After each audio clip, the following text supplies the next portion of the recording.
සාදු සාදු සාදු නමස්කාර වේවා බුදුරුවනට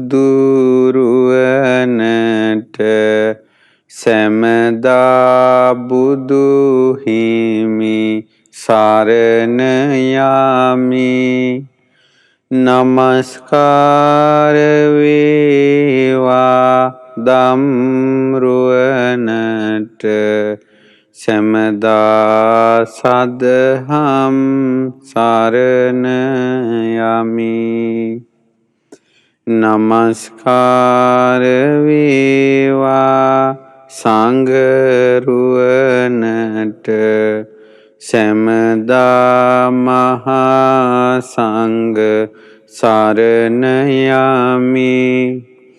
නමස්කාර වේවා තුනුරුවනට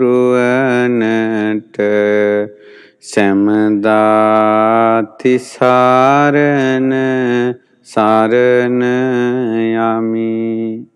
සාදු සාදු සාදු. අපගේ පරම පූජනීය ගුරු දේවෝත්තම කල්යාණ මිත්‍ර පින්වල්ලකු ස්වාමීන් වහන්සේට නිදුක් නිරෝගී දීර්ඝායුෂම සැලසේවා. සාදු සාදු සාදු.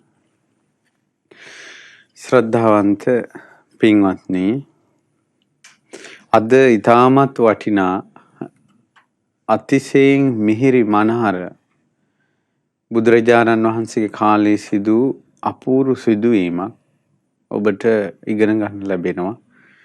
ඒ වගේම මේ බුද්ධ ශාසනය ඔබට යම් අස්වැසිල්ලක් තියෙනවද කියලා මේ දේශනාවෙන් යම් විදිහකට ඉගෙන ගන්න ලැබෙනවා. ඊළඟට ශක්ති පමණින් ධර්මය අහන්න, ධර්මය පුරුදු කරන්න ඔබ යම් උත්සාහයක් ගන්නවද? ඒ උත්සාහය ඔබට කොයිතරම් අනාගතේ ධර්ම අවබෝධය කරන්න උපකාරී වෙනවද කියන කාරණාවත් මේ දේශනාවෙන් ඉගෙන ගන්න ලැබෙනවා. අතිශයින්ම මිහිරි සුත්ත නිපාතේ පරායන වර්ගයේ නිධාන විස්තරي තමයි අද අපි ඉගෙන ගන්නෙ. ඉතින් මේ ධර්ම දේශනාව සඳහා ලක්ෂ සංඛ්‍යාත පිරිසකට ධර්ම ශ්‍රවණය කරන්න ධර්ම දානයේ කොටස්කරුවන් බවට පත්වන්නේ මිය පරලෝකීය ෆිලිසියා ප්‍රනාන්දු වික්‍රම කළුතොට මහත්මියගේ දූ දරුවන් වන ජර්මනියේ පදිංචි පින්වත් දුෂානී දියණිය, ඒ වගේම ස්විට්සර්ලන්තයේ පදිංචි පින්වත් සිරානි දියණිය, රද්දොළුගම පදිංචි පින්වත් නිලන්තී දියණිය, ප්‍රංශයේ පදිංචි පින්වත් නිශාන්ත පුතා, ඕස්ට්‍රේලියාවේ පදිංචි අරවින්ද පුතුණුවන් ඇතුළු එම පවුලේ සියලු දෙනා විසින් අද දවසේ මේ ධර්ම දානය සිද්ධ කරන්නේ. රද්දොළුගම නොම්බර 5B 70L නිවසේ පදිංචිව සිට මාස 3කට පෙර එනම් 2021 අගෝස්තු 23 වන දින කොවිඩ් වදුර නිසා මිය පරලෝකීය ෆිලිසියා ප්‍රනාන්දු වික්‍රම කළුතොට ආදරණීය මෑණියන්ට පින් අනුමෝදන් කිරීම මුල් කරගෙන තමයි අද මේ උතුම් සදහම් දේශනාව පැවැත්වෙන්නේ. ඉතින් පින්වත්නි, අද දවසේ අපි මේ ඉගෙන ගන්න හදන කාරණාව මම මුලින්ම කිව්වා අපිට බොහෝ උපකාරී වෙන දේශනාවක්. ඒ වගේම මිහිරි අපූර්ව සිද්ධවීමක්. ඒ තමයි පින්වත්නි, කාශ්‍යප තථාගතයන් සම්මා සම්බුදුරජාණන් වහන්සේ ලෝකේ පහළ වුණාට පස්සේ ඒ කාශ්‍යප බුදුරජාණන් වහන්සේගේ ශාසනය යම් කිසි කෙනෙක් මඟපල් ලබනවාද ඒ සියලු දෙනාම මඟපල නිවන් පසක් කළා.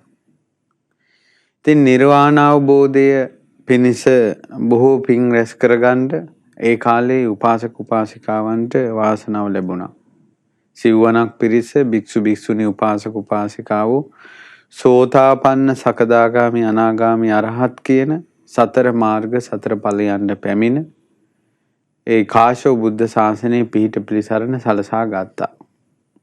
ඔය අතරේ ඒ කාලේ අද අපි බරණැස් නුවර කියන ඒ කාලේ තිබුණ කාශ්‍යප බුදුරජාණන් වහන්සේගේ කාලේ තිබුණ රාජධානිය පින්වත්නි අපිට ඒ කියන්නේ ඒ කාලේ ඒ බුද්ධ කාලයට බරණැස් නුවරට තියෙන නම් වෙනස්. දැන් අනාගතේ මෛත්‍රී බුදුරජාණන් වහන්සේගේ කාලේ බරණැස් නුවරට තියෙන නම තමයි කේතුමති රාජධානිය. බරණැස් නුවරට කියන්නේ කේතුමති රාජධානිය කියලා. ඉතින් කාශ්‍යප බුදුරජාණන් වහන්සේ කාලේ රාජධානියේ හිටියා ප්‍රධාන වඩු බාසුන්න කෙනෙක් සහ ගෝලියෝ 16 දෙනෙකුයි ඊළඟට විශාල ගමක් තනිකර වඩු කර්මාන්තයක්. අපි දැන් ගත්තොත් එහෙම වඩු මේ අපි කියමු ලී බඩු වලට මොරටුව ප්‍රසිද්ධයි. ඒ වගේ ඊළඟට අපි කියමු වේවැල් දෙනිය ගත්තොත් වේවැල් වැඩවලට ඒ වගේ එක එක ප්‍රදේශ තියෙනවනේ. ඒතකොට ඒ වගේ අර එක ගම්මානයක් තිබ්බා ප්‍රධාන වඩු බාසුන් නැහැ සහිත තවත් ශිෂ්‍යෝ 16 දෙනෙක් එක්ක මුළු වඩු ගම්මානයක්.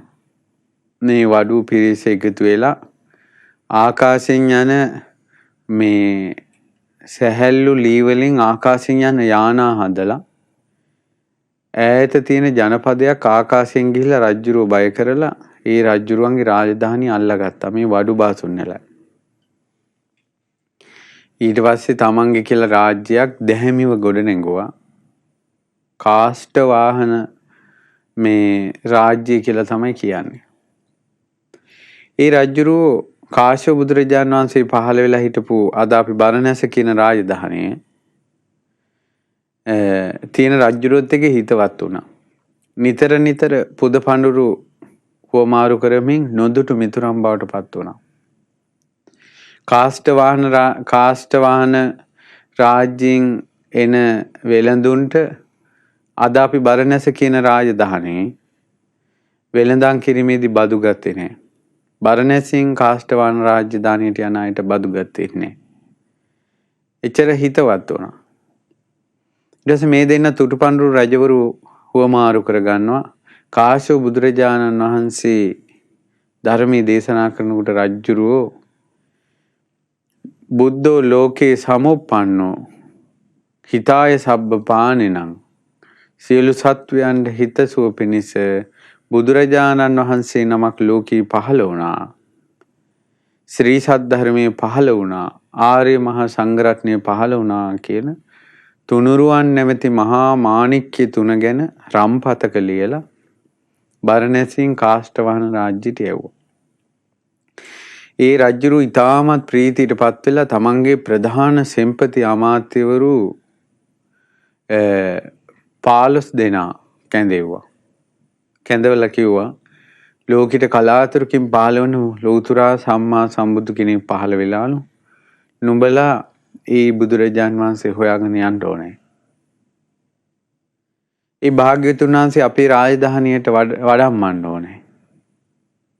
ඊට පස්සේ ඒ ඇමතිවරු කිව්වා ওই බුද්ධ කියන නාමය අපේ ශරීරයේ කිලිපොලාගේ නාමයක්. උන්වහන්සේ ලෝකේ පහළ වෙලා නම් අපි උන්වහන්සේ ළඟ පැවිදි වෙනවා. මහරජතුමනි අපිට සමාව අවසර බුදු කෙනෙක් ලෝකේ පහළ වෙලා නම් ආය අපිව දකින්න ලැබෙන්නේ ඒ බුදුරජාණන් වහන්සේගේ සිරිපා ළඟ අපි කසාවත් දරාගෙන ඒ ශාසනය හැසිරෙනවා. කියනකොට එතන හිටියා රජුරුවන්ගේ බෑනා කෙනෙක් වූ ඇමති කෙනෙක්. ඒ ඇමතියා කිව්වා මහරජතුමනි මමත් යනවා. මම ගිහිල්ලා බුදු කෙනෙක් ලෝකේ පහළ වෙලා නම් පහළ වෙලා කියලා පණිවිඩේ ඔබ වහන්සේට අරන් එන්නම්. කියලා පණිවිඩේ ගේන්න එක්කෙනෙකුත් එක්ක 16 දෙනෙක් පිරිවර සමග පිටත් වුණා. ඒ ඇත්තෝ ගමින් ගමට නගරින් නගරයට යනකොට කාශ්‍යප තථාගත අරහත් සම්මා සම්බුදුරජාණන් වහන්සේ පිරිනිවන් පාලා. ඒ බුදුරජාණන් වහන්සේ පිරිනිවන් පෑවට පස්සේ ඒ භාග්‍යතුන් වහන්සේගේ උතුම් ධාතුන් වහන්සේලා ඉතුරු වුණා. යදුංගාන කුස මහා රන්සයක් ඇදුවා. දැන් අර පිරිස එනකොට බුදුරජාණන් වහන්සේ පිරිනිවන් පාලා. ඉතින් ඒ පිරිස බුදුරජාණන් වහන්සේගේ ශ්‍රාවක පිරිස ළඟ හඬා වැළපිලා අනේ භාග්‍යතුන් වහන්සේ අපිට දැක ගන්න ලැබුණේ නෑනේ ඔය කියලා. ඊටාම ශෝකී වුණා. කනගාටු වුණා. ඊට පස්සේ බුද්ධ ශාසනය පැවිදි වුණා. ඉතින් බුදුරජාණන් වහන්සේ ලෝකේ පිරිනවම් පෑවා කියලා ආරංචි අරගෙන අර බෑනා වුණා මාත්‍ය ආපහු රජුරු ළඟට ගියා. යනකොට ගියේ ඒ කාශ්‍යප බුදුරජාණන් වහන්සේ සම්මා සම්බුද්ධත්වයට පත් වුණ උතුම් බෝධීන් වහන්සේගේ අංකුරයක් රැගෙන නුග බෝධි අංකුරයක් රැගෙන තමයි ගියේ.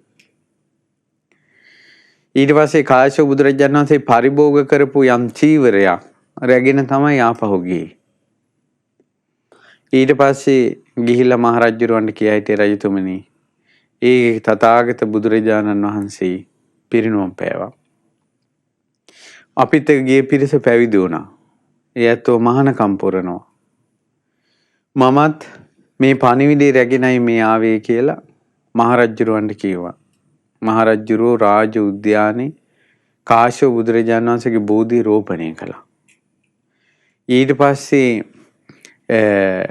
ඒ ධාතුන් වහන්සේලා තැන්පත් කළා. ධාතුන් වහන්සේ කිව්වේ පාරිභෝගික චීවර ධාතු කොටස තැන්පත් කළා ස්තූපයක් කළා.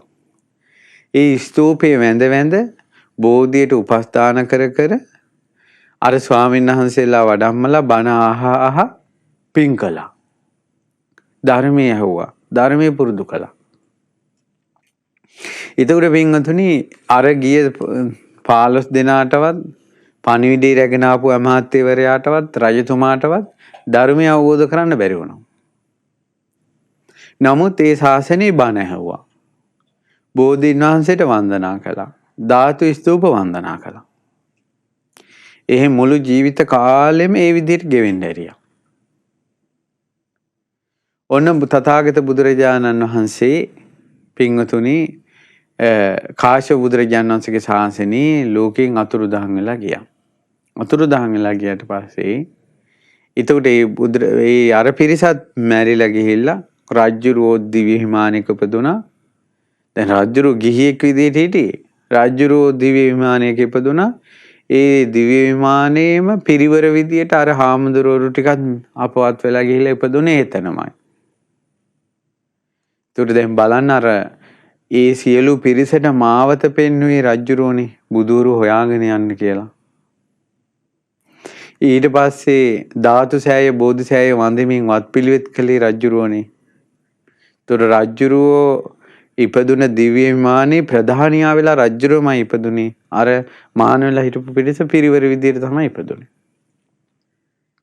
අපේ බුද්ධ ශාසනය දක්වාම දෙව්ලොව සම්පatti විඳින්මින් වාසය කළා. ඉතින් දැන් මේ කාරණාවේදී අපි අද කියන්න යන පරායන වර්ගයට එන්න කාරණාවට කලින් එකක් තියෙනවා.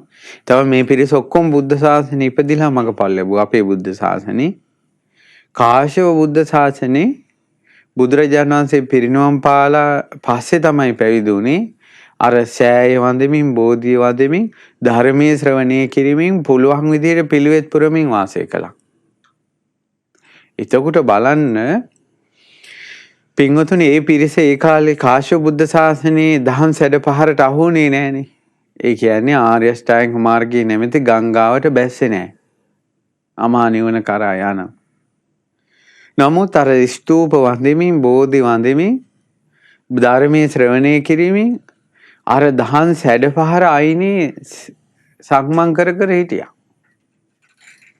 ඉතින් මම මේ යන්නේ කෙනෙකුට මේ බුද්ධ ශාසනයේ මාර්ගඵල අවබෝධය නැමැති ගංගාවට එයාට තොටුපොළෙන් බහින්න බැරි වුණා නම් එයා කල යුත්තේ ඒ තොටුපොළ ළඟම සක්මන් කර ඉන්න ඕන. ගඟකට බහින්න එක තොටුපොළක් නෙවෙයි තියෙන්නේ. තොටුපොළ වල ගොඩක් තියෙනවා. ඒ වගේ Tamanට එක දහම් පරයයකින් මේ ධර්මයට ප්‍රවේශ වෙන්න බැරි නම් තවත් දහම් පරයයක් හොයන්න ඕන. සුවාසු දහසක් වූ ධර්මස්කන්ධය කියන්නේ තොටුපොළවල් 84000ක් වගේ. සමහර තොටුපොළවල් ගැඹුරුයි. සමහර තොටුපොළවල් කර්කසයි. සමහර තොටුපොළවල් ඊටමත් සිනිඳු වැලිතලාවෙන් යුක්තව ගංගාවට බසින විදිහට තමයි තිබෙන්නේ.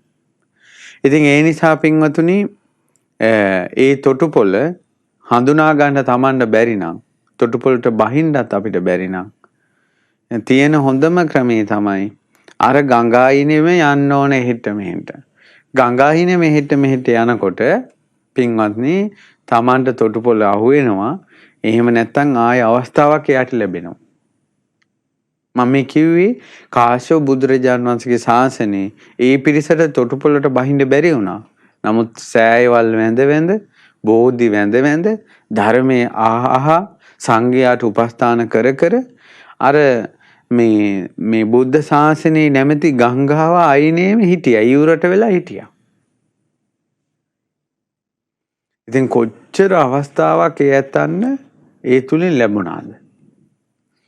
ඉතින් ඒ පිරිස අපේ බුද්ධ ශාසනයේ ඉපදුන අර ප්‍රධාන රජතුමා අපේ බුද්ධ ශාසනයේ කොසල් මහ රජුරුවන්ගේ පුරෝහිතතුමාගේ පුත්‍රයා වෙලා ඉපදුණා. ඉපදිලා කොසල් මහ රජුරුවන්ගේ මරණයෙන් මහා කොසල් රජුරුවන්ගේ මරණයෙන් පස්සේ එතකොට අලුතෙන් පහළ වුණ අපේ බුදුරජාණන් වහන්සේ සමග නිතර කතා බහ කරපු කොසල් රජුරුවන් කාලේ මෙයා රජුරුවන්ගෙන් අවසර අරගෙන තාපස ජීවිතයකට ගියා. ඒ කාලේ තාපසයාගේ නම භාවරි. කෝසල ජනපදයේ එක්තරා ප්‍රදේශයක තියෙනවා ගෝදාවරි කියලා නදියක්.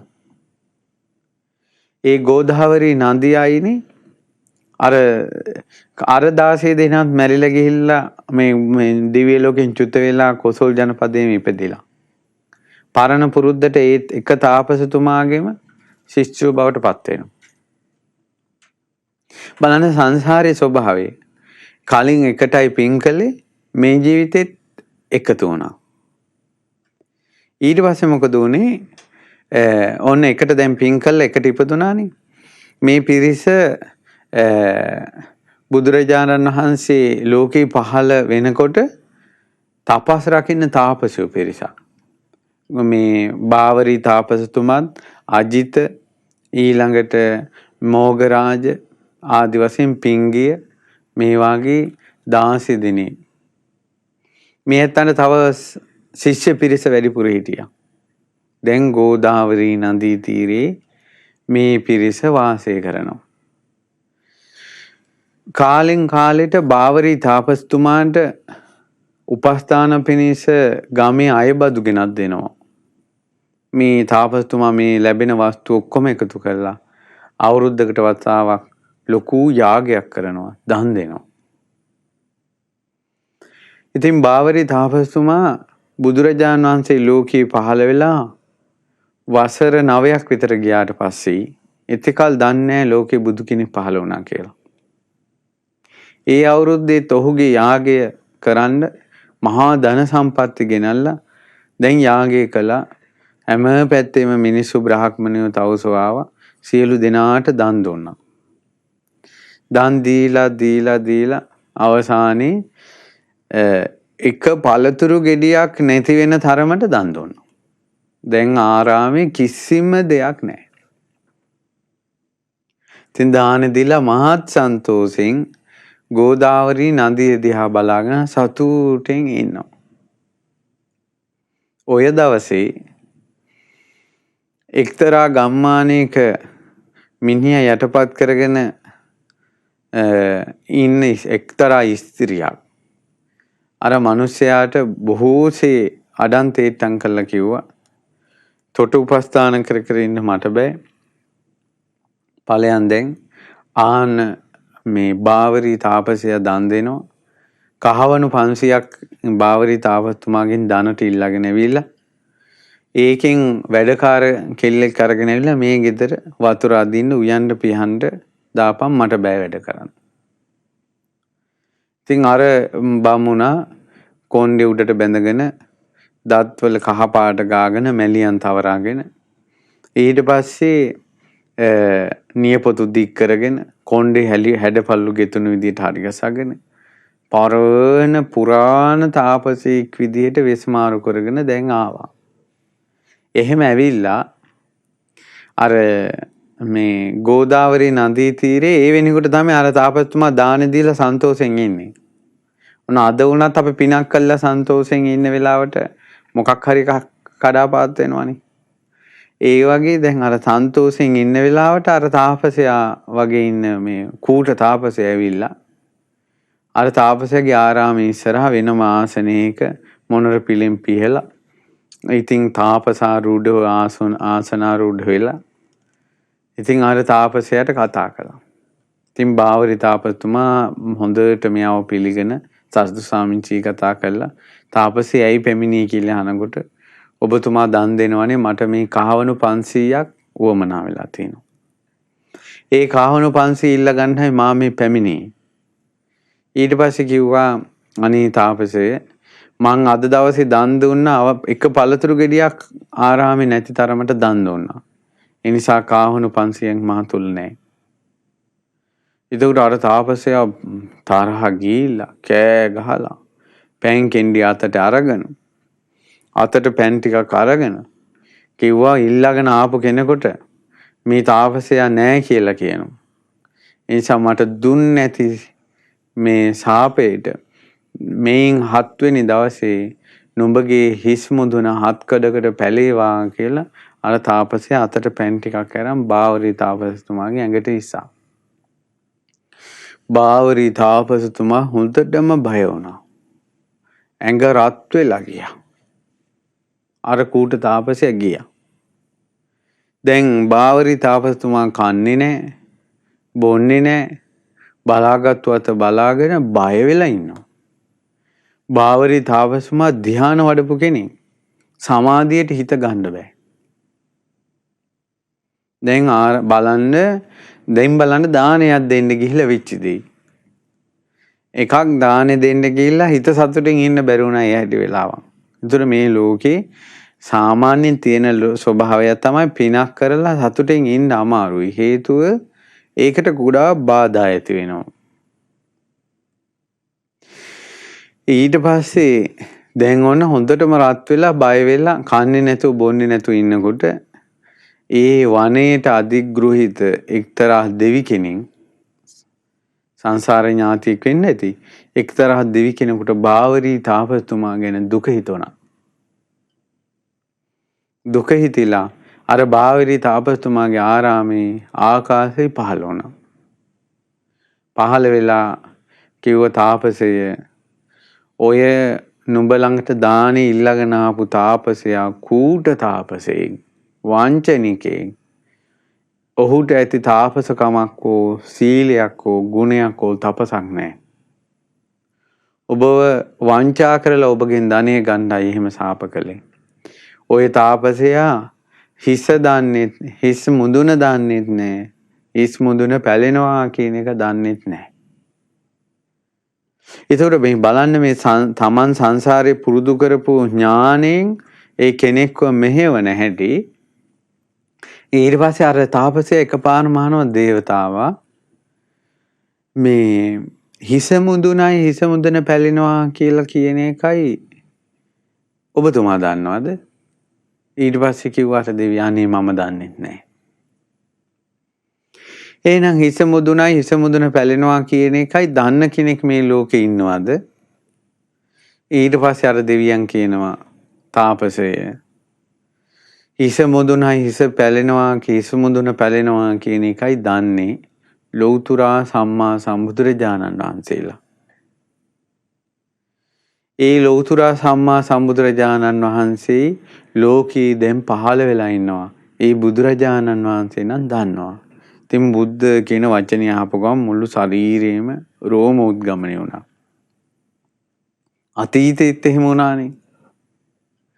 දැන් බලන්න අර එකම සිදුවීම නැවත සිදුවෙන හැටි. ඊට පස්සේ මොකද වුනේ? මේ තාපසයා ගැහුවා කොහෙද මේ ඒ බුදුරජාණන් වහන්සේ දැන් වැඩ ඉන්නේ? සැවැත් නුවර කෝසල ජනපදේ කියන්නේ මොවුන් ඉන්න තැනට ළඟයි. තව සද්දට වුණා. ඊට පස්සේ ඉක්මනට ආරාමේ ගෙඩියට තට්ටු කරලා ගෙඩිය ගහලා ඈත කුටිවල හිටපු තමන්ගේ ශිෂ්‍යයෝ කැඳෙව්වා. ඒ ශිෂ්‍යයන් අතර 16 දෙනෙක් ඉන්නව ප්‍රධානයි. ඒ ප්‍රධාන ශිෂ්‍යයන් 16 දෙනාට කතා කළා කිව්වා මාගේ ප්‍රිය ශිෂ්‍යවරුනි ලෝකේ බුදුරජාණන් වහන්සේ පහළ වෙලා ධර්ම රත්නේ පහළ වෙලා සංඝ රත්නේ පහළ වෙලා නුඹලා මේ භාග්‍යවත් අරහත් සම්මා සම්බුදුරජාණන් වහන්සේ මුණ ගැහෙන්න ඕන. ඊට පස්සේ මුණ ගැහිලා මම අහන ප්‍රශ්නය ඒ උත්තමයාගෙන් අහන්න ඕන. ඊට පස්සේ දැන් මේ වෙනකොට මේ බාවරි තාපසතුමාට වයස අවුරුදු 120යි. ගොඩාක් වයසයි. ඊට පස්සේ කිව්වා දැන් අජිත ඇතුළු ඒ අනිත් තාපසවරු මේ 16 දෙනා කියනවා අපි කොහොමද බුදු කෙනෙක් පහළ වෙලා කියලා දැනගන්නේ? ඇයි ශිෂ්‍යවරුනි අපි ඉගෙනගත්ත වේදේ තියෙනවා නේද දෙතිස් මහා පුරුෂ ලක්ෂණ. ඒ දෙතිස් මහා පුරුෂ ලක්ෂණයන්ගෙන් හෙබි කෙනෙකුට මේ ගති දෙකයි තියෙන්නේ. ගෙහි ගෙදර වාසය කළොත් එහෙම සක්විති රජ වෙනවා. පැවිදුණොත් ලෞතර සම්මා සම්බුදු වෙනවා. ඒ සම්මා සම්බුදුවරු මේ ස්වභාවයෙන් යුක්තයි කියලා ඉගෙනගෙන තියෙනවා ඉස්සෙල්ලා අහන්න. ඊට පස්සේ ඔබ බුදුරජාණන් වහන්සේගෙන් ප්‍රශ්න අහන්න. අපි අපේ ගුරුවරයාගේ නම කුමක්ද?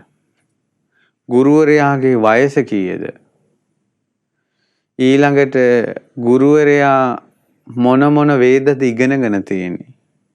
ගුරුවරයාට පුරුෂ ලක්ෂණ කීයක් තියෙනවද?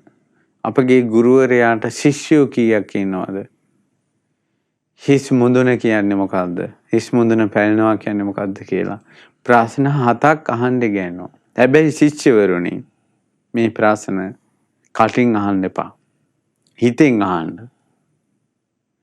ඔබ හිතෙන් අහන ප්‍රශ්න ඒ ඉස්සරහා ඉන්නේ ඔබ ලෞතර බුදු කෙනෙක් නම් මොයෙන් උත්තර දෙයි. බුදුවරුන්ට කිසිවක් වෙහිලා නැහැ. අනාවරණ ප්‍රඥාවෙන් යුක්තයි. ඒ නිසා යන්න මාගේ ප්‍රිය ශිෂ්‍යවරුනි බුදු කෙනෙක් සොයාගෙන යන්න. කලිනුත් කාෂ්ඨවාහන රජුරෝ තමන්ගේ ඇමතිවරු යැවුවා වගේ අදත් බාවරි තාපසතුමා ශිෂ්‍යයට කියවන බුදු කෙනෙක් හොයාගෙන. ඒ අය ආරාමයෙන් එළියට පය තබනකොටම තවුස් පිරිකර රැගෙන මගේ ලෞතර සම්මා සම්බුදුරජාණන් වහන්සේ දැක්කා 80 මහා ශ්‍රාවකයන් වීමේ පින් ඇති 16 දෙනෙක් සම්මා සම්බුදු කෙනෙක් හොයාගෙන පියවර තැබුවා කියලා. හැබැයි බුදුරජාණන් වහන්සේ දැක්කා මොවුන්ට මා සමීප වැඩි. බුදු කෙනෙක් දකින අපේක්ෂාව වැඩි වෙන්න ඉන්ද්‍රියම් මෝරනවා. බුදුවරු හොයාගෙන යන පියවරක් පාසා ඉන්ද්‍රියම් මෝරනවා. බුදුවරු වෙනුවෙන් හැම දෙයක්ම අත්හරින වාරයක් පාසා ඉඳුරම් මෝරනවා. ඉඳුරම් කියන්නේ සද්ධා විරිය සති සමාධි ප්‍රඥා.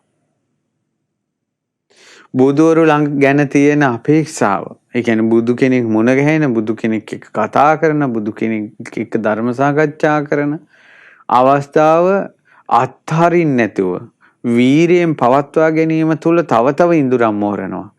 ඒ නිසා මොවුන්ගේ ඉඳුරම් මනාව මෝරන්න ඕන කියලා බුදුරජාණන් වහන්සේ සවැත් නුවරින් වෙන ජනපදයකට වැඩියා. දැන් අරහා එන්නේ සවැත් නුවරට. ඊට පස්සේ දැන් ඒ ගිය ජනපද මේ සුත්ත නිපාතේ තැනින් තැනට තියෙනවා. ඒ ගිය නගර මොනවද කියලා. ඊට පස්සේ දැන් ඔන්න අද සවැත් නුවරට එනකොට බුදුරජාණන් සුද්ධිය වැඩලා. ඊට පස්සේ අපි ඔන්න අහවල් ජනපදයට කියලා. අපි කියමු සාකේතයට කියලා. ඒතකොට ඒ අය සාකේතයට ගියා. අර 16 දෙනා පිරිවරත් එක්ක. යනකොට බුදුරජාණන් වහන්සේ සාකේතෙන් ඊළඟ නගරයට වැඩලා. බුදුරජාණන් වහන්සේ යම් තැනක උදේ වැඩ හිටියද ඒ තාපස පිරිස එතෙන් එන්නේ හවස. බුදුරජාණන් වහන්සේ යම් තැනක හවස වැඩ හිටියද ඒ පිරිස එතෙන් එන්නේ උදේ. ඒකට ඔය මේ තියෙද්දි මිස් වෙනවා. ඒසුරේ බුදුරජාණන් වහන්සේ හොය යනකොටම ඔවුන්ගේ බුදු කෙනෙක් දකින බුදු කෙනෙක් එක්ක කතා කරන අපේක්ෂාව තව තීව්‍ර වෙනවා. ওই විදිහට සැවැත් නුවර ඉඳලා බුදුරජාණන් වහන්සේ ජනපදයෙන් ජනපදයට ඔවුන් සමග මුහු වෙන්නේ නැතුව රජගහ නුවරටම මගදී වැඩියා. මගදී පාසාන පබ්බත කියලා තන්නිකර ගල් වලින් සුසැඳි පර්වතයක් මුදුනේ සංඝ පිරිසත් සමග භාග්‍යතුන් වහන්සේ එදා හවස් කාලේ වැඩ හිටියේ. ඔන්න එදා හවස වෙනකොට අර පිරිස ඔක්කොම මගදීට පැමිණියා. මගදීට පැමිණිලා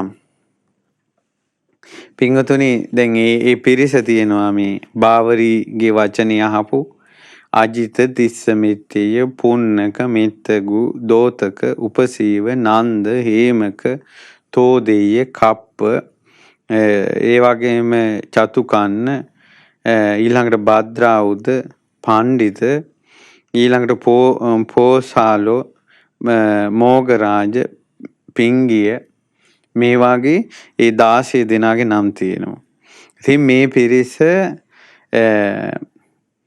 සැවැත් නුවරින් පටන්ගෙන මේ පිරිස උදේනි ගෝනන්ද කොසඹෑ සාකේත සාවත්ති සේතව්‍ය කපිලවස්තු කුසිනාරා පාවා බෝග වෛශාලී මගධ රජගහනුවර ඒ විදිහට පාරේ තමයි පාසාන චෛත්‍යයට පැමිණියේ. ඒ පැමිණෙනකොට ඒ අයට ආරංචි වුණා පාසාන චෛත්‍යයේ මුදුනේ බුදුරජාණන් වහන්සේ වැඩ ඉන්නවා කියලා. ඒතර මෙච්චර කාලයක් ආසාවෙන් තමන් හිටපු බුදුරජාණන් වහන්සේ පර්වතයේ මුදුනේ ඉන්නවා කියලා කිනුට හරි සතුටින් ඒ තාපස පිරිස පර්වතේ නැංගා. පර්වතේ නගිනකොට බුදුරජාණන් වහන්සේ ඒ සංඝ පිරිස පිරිවරාගෙන පර්වතේ දහම් දේශනවා. බුදුරජාණන් වහන්සේගේ ශ්‍රාවක පිරිස පිරිවරාගෙන. ඉතින් මේ අජිත ඇතුළු පිරිස බුදුරජාණන් වහන්සේ දැක්කා. පිපාසිතව සිටි කෙනෙකුට සිහිල් දියක් ලද විලසට ගණ දෙනු කළ වෙලෙන්දෙකුට මහත් ලාභයක් විලසට ගිමනින් තැවෙනා කෙනෙකුට සෙවණක් සැලසුන විලසට සතුරු සිතින් ඉක්මන් වී නැගගත්තෝ මය පව්වට. බුදුරජාණන් වහන්සේ උඩේ ඉන්නවා කියන අදහස මේ ආරංචියට මේ අය නැංගා කියන්නේ පිපාසිතව ඉන්න කෙනෙකුට දිහදහරක් අන්න අතන තියෙනවා කියනකොට එතෙන්ට යනවා වගේ. වෙලෙන්දෙකුට මහා ලාභයක් ලැබුණාට පස්සේ ඒ ලාභය ගන්න යනවා වගේ.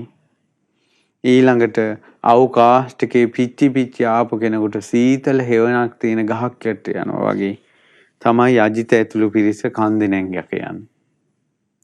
ඒ වෙලාවේ බුදුරජාණන් වහන්සේ ධර්මයේ දේශනා කරනවා. ඒ වෙලාවේ බුදු සමිඳුන් සංඝ පිරිසද පෙරටු කරන් දේශනසේක සිරි සදහන් වනයේ නාදයේ පතුරන සිංහරාජයෙක් විලසින. සිංහරාජේ පර්වතයක් මුදුනට වෙලා සිංහනාද කරනවා කියලා හිතන්න. ඒ වගේ කියනවා බුදුරජාණන් වහන්සේ දේශනා කරන්න හැටි ඇත්තු ඇස් දෙකට දැක්කේ. අජිතතේ මේ දුටුවේමය ඒ භගවත් සමිදානං රැස් දහරා පැතිරී යන සූර්ය මණ්ඩලක් විලසට. අජිතතේ මේ බුදුරජාණන් වහන්සේ දැක්කේ රැස් වීදෙන හිරු මණ්ඩලක් වගේ. පොහොයදාට අහස් කුසේ නැගී පොළොව එළිය කරන සොළොස් කලාවෙන් සපිරුණ පුන්සඳ මණ්ඩලක් විලසට. පොහොයදාට අහස් කුසේ තියෙන පුන්සඳ මණ්ඩල වගේ අජිත බුදුරජාණන් වහන්සේව දැක්කේ. මේ අජිත හරි ලස්සනයි. හොඳට කතා කරන්න පුළුවන්. ඒ වගේ මිහිරි කතා තියෙන කෙනෙක්. ඉතින් අජිත ඒ නිසා තමයි බාවරී තාපසතුමා ප්‍රශ්න ඇසීම අජිතට යොමු කරන්නේ. ඊට පස්සේ මේ අය ගිහිල්ලා බුදුරජාණන් වහන්සේ දැකලා මේ බුදුරජාණන් වහන්සේගෙන් අහනවා. මේ බුදුරජාණන් වහන්සේගේ මහා පුරුෂ ලක්ෂණ බලනවා. මහා පුරුෂ ලක්ෂණ බලනකොට දෙතිස් මහා පුරුෂ ලක්ෂණයෝම මේ ඇත්තෝ දැක්කා. සැකකලේ නෑ බුදුරජාණන් වහන්සේ ගැන. ඉතින් ඊටාම සතුටටපත් වෙලා මේ අය අහනවා, හිතෙන් අහනවා, කියන්න සමිඳුනි අපගේ ආචාර්යවරයා කවුද? අපගේ ආචාර්යවරයාගේ වයස කීයද? ආචාර්යවරයාගේ වේද දැනුම කොහොමද? ආචාර්යවරයාට මහා පුරුෂ ලක්ෂණ කීයක් තියෙනවද? මාගේ ආචාර්යවරයාට ශිෂ්‍යයෝ කී දෙනෙක් ඉන්නවද? හිස් මුදුන කියන්නේ මොකද්ද? හිස් මුදුන පැලෙනවා කියන්නේ මොකද්ද? ඊට පස්සේ බුදුරජාණන් වහන්සේ මුවෙන් උත්තර දෙනවා. අජිත, ඔබගේ ගුරුවරයාගේ නම බාවරී. ඔහුට වයස 120යි. ඊළඟට ඔබගේ ආචාර්යවරයාට මහා පුරුෂ ලක්ෂණ 3ක් තියෙනවා. ඒ භාවරී තාපසතුමාට ඇහි බැම දෙක අතර සුදුවන් ඌර්ණ රෝම ධාතුව තියෙනවා. පුදුම ඉලෝකයක් ඒ බුද්ධ කාලේ. භාවරී තාපසතුමාට සුදු පාට ඌර්ණ රෝම ධාතුවක් තියෙනවා. ඔබගේ ගුරුවරයා භාවරී තාපසතුමාට දිව එළියට දාලා මුළු දිවෙන්ම මූණ වහන්න පුළුවන්. ඒ දිව ගුලි කරලා මේ කන් සිදුරු වල ගහන්න පුළුවන්. පහූත ජීවෝ කියන මහා පුරුෂ ලක්ෂණේ තියෙනවා. ඒතර භාවරී තාපසතුමා කොහොම කෙනෙක්ද? ඒ කාලේ හිටපු අය. ඒ භාවරී තාපසතුමාට කෝසෝහිත වත්ත ගුහිය තියෙනවා. ඒ කියන්නේ පුරුෂ නිමිත්ත ශරීරය ඇතුළට කිඳා බැහැලා තියෙනවා. ඒ ශරීර කෘත්‍ය කරන අවස්ථාවේ පිටතට මතුවෙන්නේ. ඒ කෝසෝහිත වත්ත ගුහිය තියෙනවා. ඔබගේ ආචාර්යවරයාට මහා පුරුෂ ලක්ෂණ 3ක් තියෙනවා. ඉතිහාස සහිත සියලු ත්‍රිවේදයත් ඒ සියල්ල ඔබගේ ගුරුවරයාට කටපාඩම්. ඔබගේ ගුරුවරයාට ඔබ ශිෂ්‍යෝ 16 දෙනා පෙරටුව ඔහු ළඟ පමණක් ශිෂ්‍යෝ 500ක් සිටිනවා. කියලා සියලු විස්තර කිව්වා. ඒ කියනකොට එකපාරම අජිත ඇතුළු පිරිස විස්මයෙන් බලා හිටියා. මිනිස්සු බලාගෙන ඉන්නවා මේ තථාගත සම්මා සම්බුදුරජාණන් වහන්සේ දැන් දෙවි කෙනෙක් එක්ක කතා කරනවද? එහෙම නැත්නම් බ්‍රහ්මයෙක් එක්ක කතා කරනවද? එහෙම නැත්නම් මේ පෙනෙන්නේ නැති සක්දෙවිදු සමග කතා කරනවද? ප්‍රශ්න අහන කෙනෙක් පේන්නේ නැහැ. නමුත් බුදුරජාණන් වහන්සේ ප්‍රශ්න විසඳන හැටි අහගෙන ඉන්න අයට ඇහෙනවා. අජිත ඇතුළු අර 16 දෙනා පිරිස අතරින් නැගිටලා අඳුන් දිවිසම් අතුරා ඒ මත දණ්ඩ නමස්කාර කොට බුදුරජාණන් වහන්සේව වඳිනවා. ඔබ වහන්සේ නම් මහා ප්‍රඥාවන්තයි. ඔබ වහන්සේ තමයි කලාතුරකින් ලෝකෙට පහළ වන බුදුරජාණන් වහන්සේ කියලා අපමණ බුදුගුණ කියමින් බුදුරජාණන් වහන්සේගේ පාමුල වැඳ වැටුණා. දැන් ප්‍රශ්න 5කට උත්තර හම්බුණා. දෙකක් තියෙනවා. මුදුන කියන්නේ මොකද්ද? මුදුනේ පැලුම කියන්නේ මොකද්ද? දැන් අහනවා මුද්දම් මුද්ධාදි පාතංච භාවරී පරිපුච්ඡති තං ව්‍යාකරෝහි භගවා කංකං විනේය නොයිසේ. ඉරිසින් වහන්සේ මුදුන පැලෙනවා කියන්නේ මොකද්ද කියලා මාගේ භාවරී ආචාර්යවරයා විමසනවා. පවසා දෙන සීක්වා භාග්‍යතුන් වහන්සේ. අවිජ්ජා මුද්දාති ඥානහි විජ්ජා මුද්ධාදි පාතිනි සද්ධා සති සමාධිහි ඡන්ද විරියේන සංයුතා. කියනවා අජිත මුදුන කියලා කියන්නේ අවිද්‍යාවට. මුදුන පැලුණා කියලා කියන්නේ අවිද්‍යා අන්ධකාරයේ සුණු විසුණු කරන විද්‍යාව පහළ වුණා කියන එකට. ශ්‍රද්ධාවත් සිහියත් සමාධියත් ඊළඟට වීරියත් කුසල් දහම් ගැන තියෙන කැමැත්තත් සද්ධා සති සමාධි ඡන්ද විරිය කියන ඒ සියල්ල එකතු වෙලා තමයි විද්‍යාව කියන එක පහළ වෙන්නේ. ඉතින් අජිත මහත් වූ ප්‍රීතියටපත් වුණා. මහත් වූ ප්‍රීතියටපත් වෙලා බුදුරජාණන් වහන්සේගේ සිරිපා කමල් ළඟ වැඳ වැටි ඊටම සන්තෝෂයෙන් මේ බුදුරජාණන් වහන්සේගේ බුදුගුණ කියමින් වැඳගෙන හිටියා. ඒ වෙලාවේ බුදුරජාණන් වහන්සේ වදාළා අජිත නුඹලාට යම් දෙයක් අහන්න තියෙනවා නම් මගෙන් දැන් අහන්න කාලයයි කියලා. ඒතර අජිත ප්‍රශ්නයක් ඇහුවා. ඒ ප්‍රශ්නෙට උත්තර දීලා ඉවර වෙනකොට අජිතත් අජිතගේ සිසු පිරිසත් සියලු දෙනා අරහත්ත්වයටපත් වුණා. ඒ වෙලාවෙම එහි භික්ෂු භාවයෙන් පැවිදි වුණා. ඊළඟ කෙනා ප්‍රශ්න අහනකොට ඊළඟ කෙනා රහත් වුණා. මේ විදිහට 16 දෙනාගෙන් 15 දෙනෙක් ප්‍රශ්න 15ක් අහද්දී අරහත්ත්වයටපත් වුණා. අවසානයේ පිංගිය තමයි හිටියේ. පිංගිය ප්‍රශ්නේ අහනකොට පිංගිය අනාගාමී වුණා. හැබැයි පිංගියට මතක් වුණා ලෝකේ බුදු කෙනෙක් පහළ වෙලා මේ විස්තරේ මම ගිහිල්ලා මගේ ආචාර්යවරයාට කියන්න ඕන. ඒ තුල හිත වැඩ කරපු නිසා ඔහුට සකල ක්ලේශය නසන්න බැරි වුණා. ඔහු කලින් ජීවිතෙත් අර රජුරවන්ට පණිවිඩය ඇවිල්ලා කියපු කෙනා. මේ ජීවිතෙත් බණ අහනකොට පණිවිඩය කියන්න හිතෙනවා. ඒකයි කියන්නේ බණක් අහනකොට පිනක් කරනකොට තවත් අය ගැන සිතුවිලි පහල කරන්න එපා. කරන පිනටම හිත යොමු කරන්න. දැන් අපිට මල් වට්ටියක් ගත්තට පස්සේ මොන හරි පූජාවක් ගත්තට පස්සේ අපිට යම්කිසි කෙනෙක් හිතවත් නම් අපි කෙනෙකුට ආදරේ නම් අපි කෙනෙකුට හිතෙන් බැඳිලා නම් අපිට ඒක මතක් වෙනවා. අහවලත් හිටියනම් මෙතන. එහෙම නැත්නම් ඈත කවුරු හරි හිටියොත් අනේ එයාත් හිටියනම් මෙතන කියලා. ඔය පුරුද්ද සංසාරයට යනවා. යම් දවසක තමන්ගේ මේ ධර්මයේ පරිපූර්ණ වශයෙන් අවබෝධ කරගන්නට ඒ සිතවිල්ල බාධාවක් වෙන්න පුළුවන්. දැන් අජිතට සංසාරේ මේ පිංගිය සංසාරේ තමන්ගේ පණිවිඩය අරන් යන එක ගැන හිතුවා. මේ ජීවිතෙත් පණිවිඩය අරන් යන එක හිතුවා. ඒකයි දැන් සමහර තියෙනවා දැන් අපි ගමු ඔන්න සමහර උපාසකම්මලා ඉන්නවා දැන් ඔන්න ස්වාමීන් වහන්සේලාත් එක්ක වන්දනාව යනවා වන්දනාව යනකොට තමන් පූජා කරන්නව පිරිකර හාමුදුරන් දෙනවා. අනේ ඔබ වහන්සේ පූජා කරන්න. ඔබ වහන්සේ පූජා කරන්න. ඔය ඉස්සර අපි දඹදිව යනකොට මේ මිනිස්සු හරි මහන්සියෙන් අමාරුවෙන් මෙහි පිරිකර ආදී පූජා කරන්න හදාගෙන යනවා. ගිහිල්ලා දැන් අපි බුදුගුණ කියා පූජා කරන්න හදනකොට මේ මිනිස්සු වන්දවන්න හදනකොට අර පිරිකර උස්සගෙන ඇවිල්ලා අපිට කියනවා නේ හාමුදුරනේ ඔබ වහන්සේ පූජා කරන්නකෝ.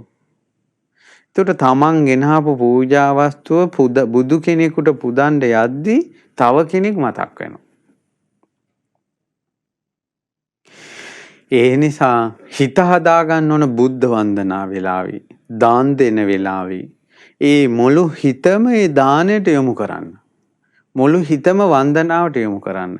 ඒ වෙලාවේ තවත් අය ගැන සිතුවිලි හිතන්නේ නැතුව. ඒක Tamanට යම් දවසක බාධා පිණිස පවතිනවා. ඊට පස්සේ පිංගිය මොකද කළේ?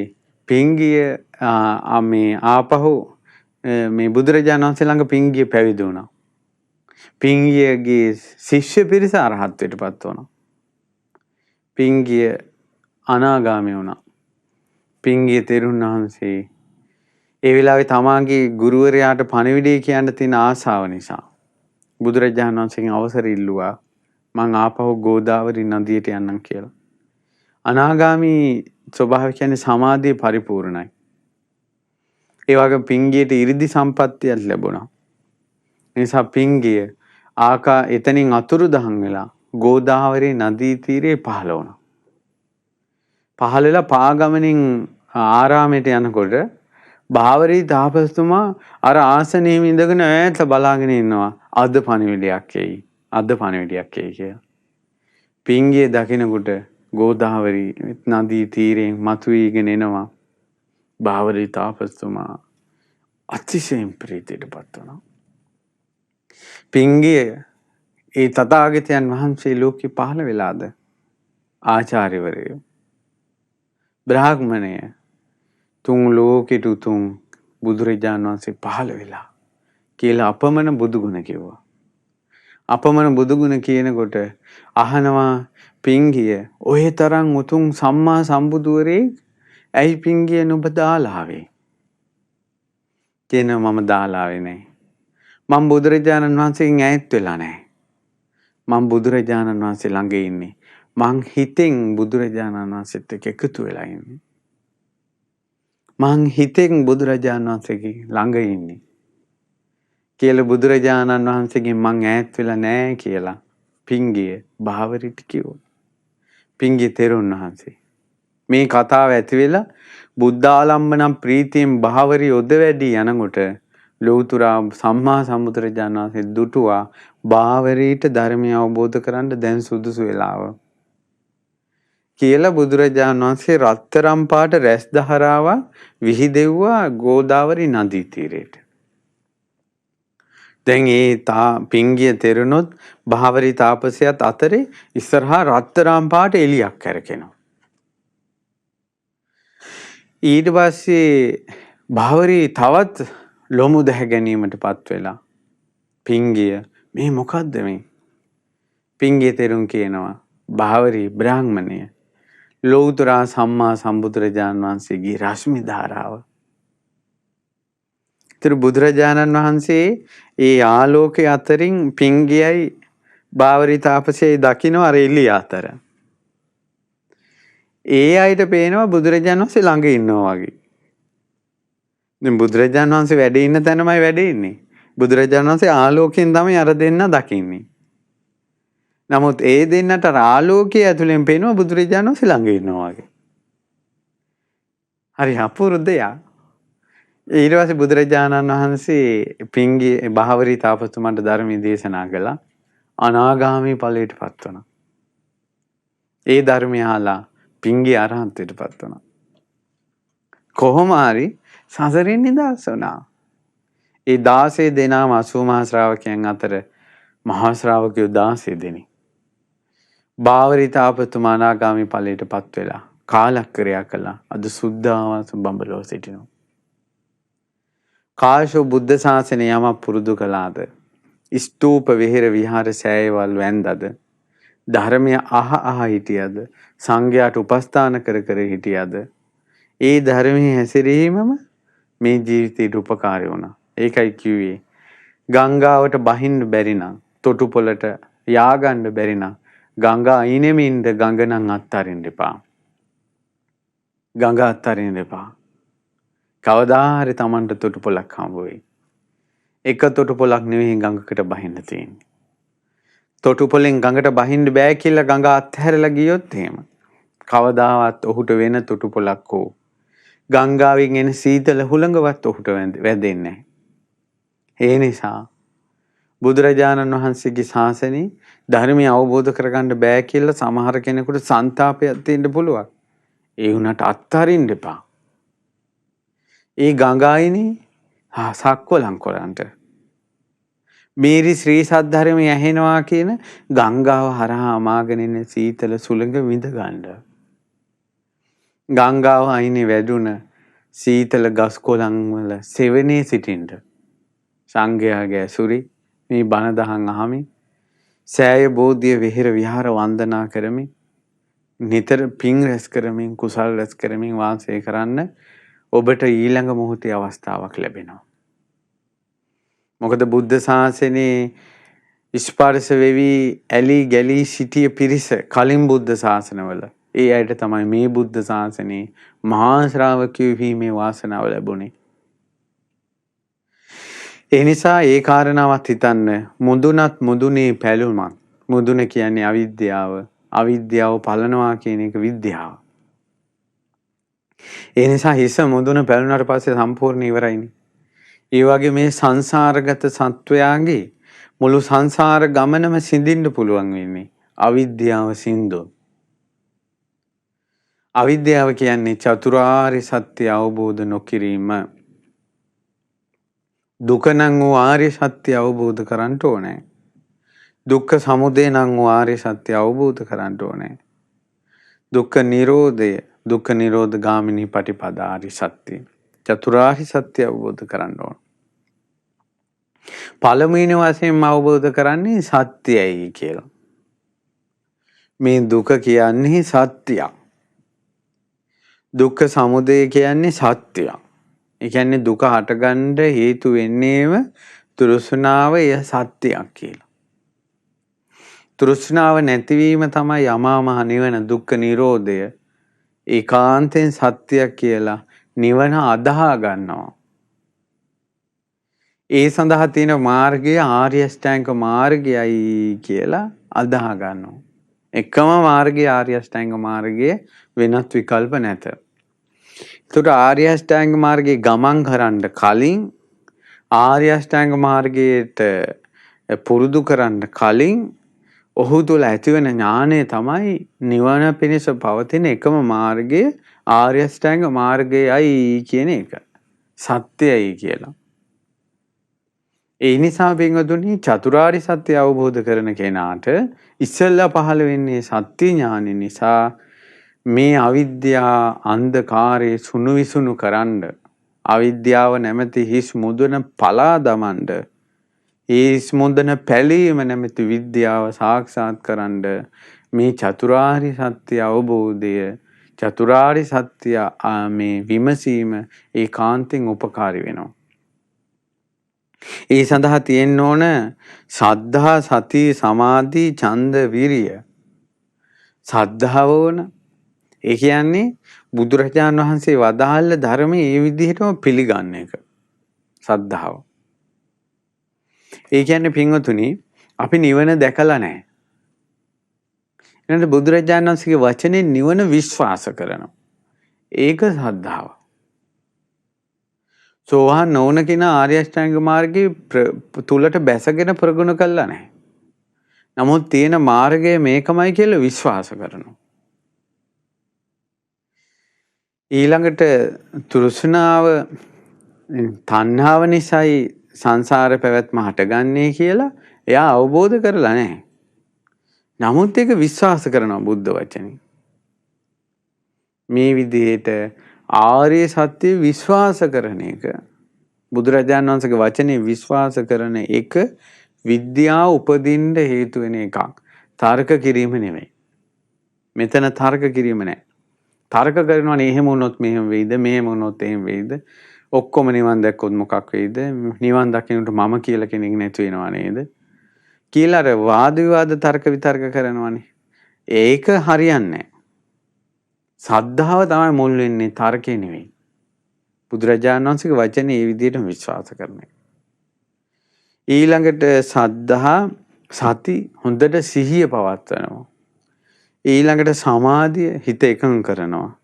ඡන්දය කියලා කියන්නේ ආර්ය සත්‍ය අවබෝධ කරගන්න තියෙන බලවත් කැමැත්ත. එයාගේ ජීවිතේ පළවෙනි කැමැත්ත තියෙන්නේ එතෙන්. ගොඩාක් අයට කැමැත්ත නැහැ. අපි ගත්තොත් එහෙම චතුරාර්ය සත්‍ය ධර්මය අවබෝධ කර ගැනීමට මේ වත්පිළිවෙත් කරන්න මේ විදිහට පින්දහම් කරන්න කිව්වොත් ඔන්න කෙනෙක් අපි කියමු කෙනෙකුට කියනවා. තවත් එක්කෙනෙකුට කියනවා ඔයාට ජීවිතේ කරදර කංකටොළු වැඩි. ඔයාට ඉක්මනින් මේ ප්‍රශ්න ටික ඉවර කර ගන්න මෙන්න මේ වත්පිළිවෙත් ටික කරන්න කිව්වොත් එහෙම අර නිවන් දකින්න මේ වත්පිළිවෙත් කරන්න කියලා ඒක කරනවට වඩා උද්‍යෝගයකින් උනන්දුවකින් මේ ජීවිතේ ප්‍රශ්න ටික ඉවර කරගන්න මේ වත්පිළිවෙත කරන්න කිව්වොත් ඒක කරනවා. ඉතින් ඒ නිසා ඒක හොඳටම පැහැදිලි දෙයක් ඒක. ඒ කියන්නේ බලවත් ඡන්දේ නැහැ. මේ විද්‍යාව උපද්දවා ගන්න චතුරාර්ය සත්‍ය අවබෝධ කරවන්න අතිශයින් උපකාරී වෙන එකක් තමයි බලවත් කැමැත්ත. ඊළඟට තියෙනවා වීරිය. ඒ සඳහා වීරිය මොන ප්‍රශ්න ආවත් නොකඩවා අත්හරින්න නැතුව තමන් කරගෙන එන ප්‍රතිපදාව දිගටම පුරුදු කරන්න පුළුවන් හැකියාව. ඉතින් ඒ විදිහට ශ්‍රද්ධාවෙන් සිහියෙන් වීරියෙන් සමාධියෙන් බලවත් ධර්ම අවබෝධය කරන කැමැත්තෙන් මේ චතුරාර්ය සත්‍ය නුවණින් විමසා ආර්ය සත්‍ය ජීවිතයට ගලපා බලන කෙනාට අවස්ථාවක් ලැබෙනවා මේ අවිද්‍යාව නැමැති හිස් මුදුන පලන්න. ඉතින් ඒ නිසා මොකටත් දැන් අපි ඒ වගේ දෙයක් කතා කළත් මොකටත් මුල් වෙනවා තමන් පුරුදු කරන විදිය. දැන් ලෝතුරා සම්මා සම්බුදුරජාණන් වහන්සේ පිරිනිවන් පාලා අවුරුදු 2600ක් ගිය තැනක්. ඒ බුදුරජාණන් වහන්සේට වගේ සෑයට උපස්ථාන කර බෝධීන් වහන්සේලාට උපස්ථාන කර සංගරුවනට උපස්ථාන කර ඊළඟට ධර්මයේ නිතර අහමින් ගුණධර්ම පුරුදු කරමින් අඩුපාඩු ශක්ති පමණින් හදා ගනිමින් මේ ධර්මයේ ඇලී ගැලී ඒ ධර්මයේ පීඨ හොයා හිටියොත් එයාට ඊළඟ අවස්ථාවේ chance එකක් ලැබෙනවාමයි. දැන් ධර්මයට ජීවිතේ කැප කරපු කෙනාට ඊළඟ ජීවිතේ අවස්ථාවක් ලැබෙනවාමයි. මේ ජීවිතේ කාශ්‍යප බුද්ධ ශාසනය අර 16 දෙනා අප්‍රමාණ වෙහෙසක් ගත්තා මහාන කමින් ධර්මය අවබෝධ කරන්න. නමුත් අවබෝධ වුණේ නැහැ. නමුත් ගෞතම බුද්ධ ශාසනය එක බණ පදයෙන් අරහත්ත්වයට පත් වුණා. ඒ නිසා දැන් ඔබ මහන්සි වෙන එක කැප වෙන එක ඊළඟ අවස්ථාවේ සුවසේ ධර්මය අවබෝධ කරගන්න උපකාර වෙනවා. ඔක ලෝකයේ ස්වභාවය. ඒ නිසා ඔබ දැන් ගන්න වෙහෙස ඔබ නිතර ධර්මය අහන එක. ඊළඟ නිතර පින් කරන එක. ඊළඟට බොහෝ කුසල් කරන එක. ධර්මය අහන්න තියෙන කැමැත්ත, නිවන් දකින්නට තියෙන කැමැත්ත අපතේ යන දෙයක් කියලා හිතන්න එපා. ඒක ඔබ වේගෙන් නිවන කරා අරන් යනවා. සුදුසු කාලේ පැමිණියා. ඒ නිසා ඔන්න පරායන වර්ගයේ නිධාන කතාව අපි අද ඇහුවේ. ඒ තුලින් අපේ ජීවිතයට පුරුදු කරගන්න තියෙන ගුණධර්ම ගැනත් අපි කතා කළා. ඒ නිසා මේ ධර්ම ශ්‍රවණය කරපු පුණ්‍යානිසංස බලය අවිද්‍යාව නැමැති හිස් මුදුන පලා ගැනීම පිණිස, විද්‍යාව නැමැති චතුරාර්ය සත්‍ය අවබෝධය පහළ කර ගැනීම පිණිස ඒකාන්තයෙන් හේතු වාසනා වේවා කියලා අපි සිත ප්‍රාර්ථනා කරනවා. මෙවැනි වටිනා ධර්ම දේශනා නැරඹීමට ශ්‍රද්ධා YouTube චැනලය සබ්ස්ක්‍රයිබ් කර සීනුව ලකුණ ඔබන්න.